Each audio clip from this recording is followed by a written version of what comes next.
আসসালামু আলাইকুম। তোমরা অনেকেই রিকোয়েস্ট করতেছো আমাদেরকে যে ইংরেজি থেকে বেশি বেশি ক্লাস নেওয়ার জন্য। আমরা তাই আজকের এই ভিডিওটি রেডি করেছি তোমাদের জন্য। দেখো এখন 1 নম্বর প্রশ্ন, চুজ দি কারেক্ট সেন্টেন্স। এখানে আমাদের মানে সঠিক সেন্টেন্স কোনটি সেটা আমাদেরকে বের করতে হবে। এখানে এভরিবডিটা হচ্ছে কিন্তু সিঙ্গুলার, তাহলে কিন্তু অবশ্যই আমাদের সিঙ্গুলার ভার্ব লাগবে। এখানে হচ্ছে হ্যাভ প্লুরাল এটা, তারপর আর এটা প্লুরাল, এটা তোমরা সবাই জানো। আর এখানে রয়েছে হ্যাজ, দেখো তা এখানেও রয়েছে হ্যাজ, এটা কিন্তু সিঙ্গুলার।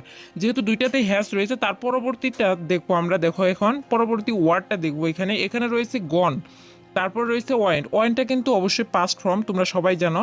গুয়ের পাস্ট ফর্ম হচ্ছে ওয়েন্ট, তারপরে পাস্ট পার্টিসিপল ফর্ম হচ্ছে কিন্তু গন।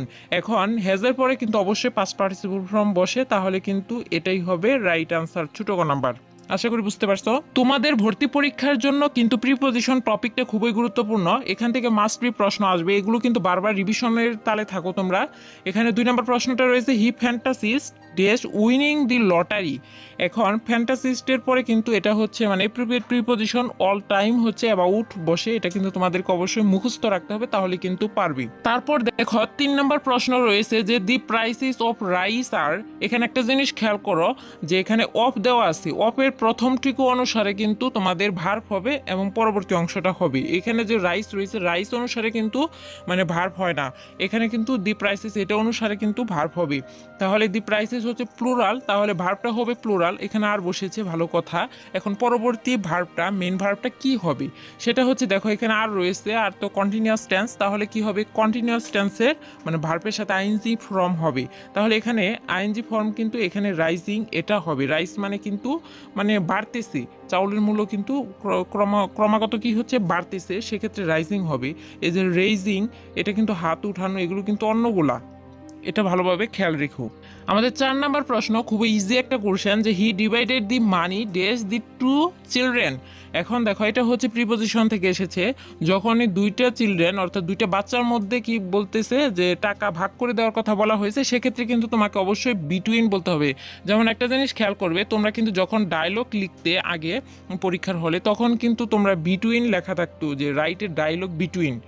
সেক্ষেত্রে কিন্তু দুইজনের মধ্যে কথোপকথন হলে বা কোনো কিছু ভাগ করে দেওয়ার অর্থে কিন্তু বিটুইন বসবে।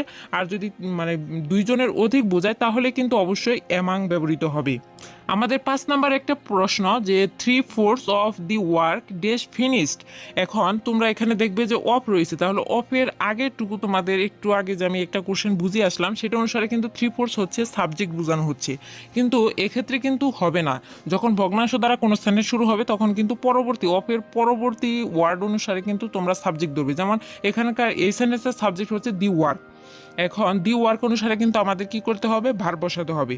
আরেকটা কথা, ওয়ার্কটা হচ্ছে কিন্তু আনকাউন্টেবল নাউন, আর আনকাউন্টেবল নাউনের পর অবশ্যই ভার্বটা হবে সিঙ্গুলার। তাহলে এখন আমরা সিঙ্গুলার ভার্ব খুঁজে বের করব।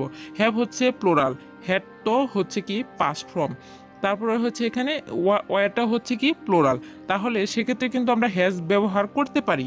এখন তোমরা বলবে এখানে তো মানে ছিল তো হ্যাজ বিন রয়েছে। হ্যাজ যদি থাকতো তাহলে ভার্বের পাস্ট পার্টিসিপল ফর্ম বসানো যেত, কিন্তু হ্যাজ বিনের পরে তো অবশ্যই ভার্বের সাথে আইএনজি ফর্ম বসার কথা। তাহলে এখানে ফিনিশড অর্থাৎ ইডি যুক্ত হলো কেন, এটা কিন্তু মানে আর একটু ডিফিকাল্ট নিয়ম রয়েছে। তোমরা আপাতত এটা মনে রাখবে যে আনকাউন্টেবল নাউনের পরে অবশ্যই কি হবে, সিঙ্গুলার ভার্ব হবে। সিঙ্গুলার কিন্তু এখানে তোমরা হ্যাজ বিন দেখতে পাবে, এটাই দিয়ে দিবে রাইট আনসার। আমাদের 6 নম্বর প্রশ্ন the opposite word of sluggish. Sluggish শব্দের অর্থ কিন্তু হচ্ছে অলস। তাহলে এখন এটার হচ্ছে বিপরীত শব্দ আমাদের ইউজ করতে হবে। ডাল শব্দের অর্থ হচ্ছে নিস্তেজ, হেভি অর্থ ভারী, স্লো অর্থ ধীরগতির।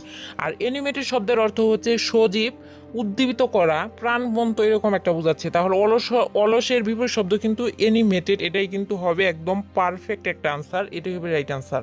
এই যে তোমাদের জন্য একটা মানে ইম্পর্টেন্ট টপিক হচ্ছে ইডিয়ম ফ্রেজ। ইডিয়ম ফ্রেজ থেকে একটা কোশ্চেন এসেছে যে 7 নম্বর প্রশ্ন, what is the meaning of soft soap. এখানে নরম সাবান, এটার যদি তুমি বাংলা করো, কিন্তু আসলে এ অনুসারে কিন্তু এটার আনসার হয় না। ইডিয়ম ফ্রেজ একটু মানে বলছে একটা আরেকটাকে বুঝাবে, এরকম হয় আর কি।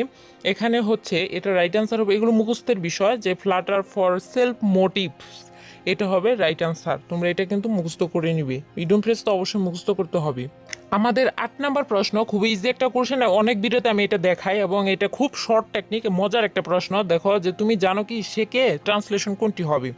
এখন সেন্টেন্সের শুরুতে যদি do you know, I know, you know এগুলো দেওয়া থাকে, আবার যদি তোমার ইন্টারোগেটিভ সেন্টেন্সের শুরুতে যদি এগুলো দেওয়া থাকে, তাহলে সেক্ষেত্রে তুমি কি করবা, এই যে ডু ইউ নো এগুলোর পরে ডব্লিউএস কোয়েশন যেটা থাকবে হু, হোয়াট বা হাউ এগুলো বসাবা। বসানোর পরে অবশ্যই তোমাকে সাবজেক্ট বসাতে হবে। এখন দেখো এখানে রয়েছে কিন্তু এই যে ভার্ব ইজ রয়েছে, তারপরে দেখো এই যে এখানে সাবজেক্ট রয়েছে, এখানে দেখো এই যে ইজ রয়েছে, তারপরে এখানে রয়েছে ওয়াস রয়েছে। তাহলে এটাই কিন্তু রাইট অ্যান্সার হবে, এই যে হি রয়েছে সাবজেক্ট, তারপরে রয়েছে ভার্ব ইজ, ব্যতিক্রম, এটাই হবে রাইট অ্যান্সার। এইভাবে সবগুলো তুমি আনসার করবে একদম, মানে এটা ট্রান্সলেশন মুখস্থ করার কোনো প্রয়োজন নেই, জাস্ট এই রুল প্রয়োগ করবে, আনসার হয়ে যাবে। নার্সিং 2024-এ আমাদের নার্সিং টিপস বিডি চ্যানেলে একটা 2টা কোর্স রয়েছে। সেটা রয়েছে একটা এক্সাম বেস, যেটার ফি হচ্ছে 100 টাকা। 100 টাকার বিনিময়ে কিন্তু এখন তুমি অ্যাডমিট হতে পারবে, যেখানে তুমি 30টা ভিডিও মানে এক্সাম লিঙ্ক পেয়ে যাবে। অন্য মানে অলরেডি মনে হয় যে মানে 17টার মতো এক্সাম হয়ে গেছে, আর বাকিগুলো তুমি গ্রুপে পাবে। আর যেগুলো দিতে পারবে না সেগুলো লিঙ্ক দেওয়া হবে, অবশ্যই সেগুলো অ্যাটেন্ড করতে পারবে তুমি। আর আমাদের পিডিএফ ফাইলে ডিসকাউন্ট অফার চলতেছে, খুব দ্রুত এটা সংগ্রহ করে নাও। এবং এগুলো যে এমসিকিউগুলো দেওয়া আছে সেগুলো কিন্তু তুমি টপিক ভেদে কিন্তু রিভিশন করতে পারবে, একটা পাস মার্ক তুলতে পারবে, আশা করি ভালো করতে পারবে। তো এটার ফি হচ্ছে 300 টাকা। সো এটা যদি তোমরা নিতে চাও তাহলে অ্যাডমিট হতে চাইলে অবশ্যই যোগাযোগ করবে, এই নাম্বার হোয়াটসঅ্যাপে টেক্সট করবে অনলি, আর এই নাম্বারে কল করে বিস্তারিত জেনে নিতে পারো। আমাদের 9 নম্বর প্রশ্ন, চুজ দি কারেক্ট প্রবাদ। প্রবাদ থেকে কিন্তু একটা প্রশ্ন আসে, প্রবাদগুলো অবশ্যই তোমাদেরকে মুখস্থ রাখতে হবে। আমাদের পিডিএফ ফাইলে যে প্রবাদগুলো রয়েছে খুব কম রয়েছে, কিন্তু ওগুলোই তুমি মুখস্থ রাখবে, কারণ যেগুলো আসে না সেগুলো আমরা পিডিএফে তুলে দেই না, আর যেগুলো আসে ওগুলো থেকেই আসে মোটামুটি, ওগুলো পড়লেই হবে। এখানে রয়েছে দেখো যে all that glitter it is gold, অর্থাৎ এটার একটা আমি আন্দাজ করতে পারতেছি, এটা হচ্ছে চকচক করলে শোনা হয় না, তোমরা অনেকেই পড়েছো। এটা হবে মানে মূল প্রবাদটা বাংলার। এখন এটার ইংলিশ ট্রান্সলেশন হচ্ছে একদম সঠিকটা হচ্ছে all that glitters is not gold, এটাই হবে রাইট অ্যান্সার, চক চক করলে শোনা হয় না। আমাদের 10 নম্বর প্রশ্ন, which is a possessive adjective. Possessive adjective হচ্ছে কোনটি, এখানে তোমাকে অবশ্যই খুঁজে বের করতে হবে। এই যে এখানে দেখো যে দে হচ্ছে কিন্তু কেস থেকে প্রশ্নটা আসছে আর কি, যে ইংলিশ গ্রামারে কেস রয়েছে, কিন্তু এই যে দে হচ্ছে কিন্তু অবশ্যই সাবজেক্টিভ ফর্ম, এটার অবজেক্টিভ ফর্ম হচ্ছে দ্যাম, আর পসেসিভ ফর্ম হচ্ছে কিন্তু দিয়ার, রাইট অ্যান্সার কিন্তু দিয়ার। এরকম কিন্তু অবশ্যই রয়েছে, তোমরা পড়েছো ভয়েস সেন্সের ক্ষেত্রে যে আই থাকলে মি হয় মি, তারপরে হচ্ছে পসেসিভ ফর্ম হচ্ছে মাই, হি থাকলে হিম, তারপরে হিজ, তারপর ইউ থাকলে ইউর, এগুলো কিন্তু হয়। এগুলো তোমাকে অবশ্যই বেসিক নলেজ, এগুলো তোমাকে মুখস্থ রাখতে হবে। এই যে আরেকটা কোশ্চেন এসেছে ইডিয়ম ফ্রেজ থেকে 11 নম্বর, যে ব্লকবাস্টার মিন্স। ব্লকবাস্টার কিন্তু তোমরা অনেকেই পরিচিত, তোমরা একটা জিনিস ক্ষেত্রে দেখে থাকবে যে কোনো মুভি যদি বেশি ব্যবসা সফল হয়ে থাকে, মানে বেশি প্রচার হয়ে থাকে, তখন কিন্তু সেটাকে ব্লকবাস্টার বলা হয়। মানে একটা মুভি থেকে যে মানে বেশি পরিমাণে টাকা ইনকাম করে যখন, তখন কিন্তু সেটাকে ব্লকবাস্টার করা হয়, ব্লকবাস্টার ফিল্ম।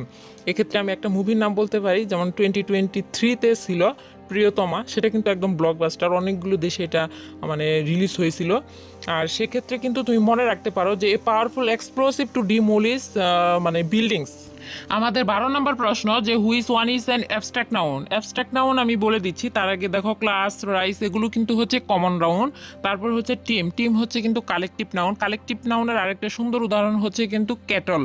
আর এখানে হচ্ছে ইন্টেলিজেন্সটা হচ্ছে কিন্তু অ্যাবস্ট্রাক্ট নাউন। অ্যাবস্ট্রাক্ট নাউনের আরও কিছু উদাহরণ তোমাদেরকে বলে দেই, যেমন আর অ্যাবস্ট্রাক্ট নাউনটা কি, যেটা তুমি দেখতে পারবে যে ধরতে পারতেছো না, তারপর গন্ধ স্বাদ কিছুই নেওয়া যায় না, সেটা কিন্তু হচ্ছে অ্যাবস্ট্রাক্ট নাউন, মানে অ্যাবস্ট্রাক্ট নাউন এরকম বোঝায়। আর ইন্টেলিজেন্স আমি কিছু উদাহরণ বলি, যেমন হচ্ছে লাভ, বিলিভ, তারপর অ্যাঙ্গার, এগুলো হচ্ছে কিন্তু অ্যাবস্ট্রাক্ট নাউনের উদাহরণ, এগুলো তোমরা অবশ্যই মনে রাখবে। আমাদের 13 নম্বর প্রশ্ন, it is our duty to dash our parents. এখন দেখো এখানে রয়েছে টু এর পরে অবশ্যই কি হয়, ইনফিনিটিভ, অর্থাৎ মানে ভার্বের বেস ফর্ম হয়, প্রেজেন্ট ফর্ম হয়। তাহলে সেক্ষেত্রে কিন্তু উভে দেওয়া আছে, উভয়ই হবে, কারণ উভয়টা একটা ভার্ব, এটাই হবে, তাহলে এটাই কিন্তু রাইট অ্যান্সার। আর টু প্লাস ভার্ব হচ্ছে কি ইনফিনিটিভ বলা হয়। আমাদের 14 নম্বর প্রশ্ন, the table is made dash would. এই কোশ্চেনটা এই সময়ে খুবই পপুলার একটা কোশ্চেন। এই কোশ্চেনটা হচ্ছে the table is made dash would, অর্থাৎ কাঠ থেকে কিন্তু টেবিল তৈরি করা হচ্ছে, টেবিলটাতে কাঠ দেখা যাচ্ছে, যখন কাঠটা দেখা যাবে পরবর্তীতে সেক্ষেত্রে কিন্তু তুমি অফ ব্যবহার করবে, অর্থাৎ অফই হবে রাইট অ্যান্সার। আমি তোমাদেরকে আরেকটা উদাহরণ বলি, যেমন বাঁশ থেকে কিন্তু পেপার তৈরি হয়, তাহলে কিন্তু বাঁশ থেকে পেপার যে তৈরি হচ্ছে, পেপারে কিন্তু বাঁশের ছাপটা নেই, জাস্ট কাগজ অন্য কিছু হয়ে গেছে। সেক্ষেত্রে কিন্তু তোমাকে অবশ্যই ফর্ম ইউজ করতে হবে। দুইটা নিয়ম অবশ্যই তোমরা মাথায় একদম ঢুকিয়ে নিবি। এই তো তোমাদের জন্য কিন্তু জেন্ডার টপিকটা আরো important. 15 number, what is the masculine form of হবে এখানে। আর বি মানে হচ্ছে মৌমাছি, এটার মাস্কুলিন জেন্ডার হচ্ছে কিন্তু ড্রোন।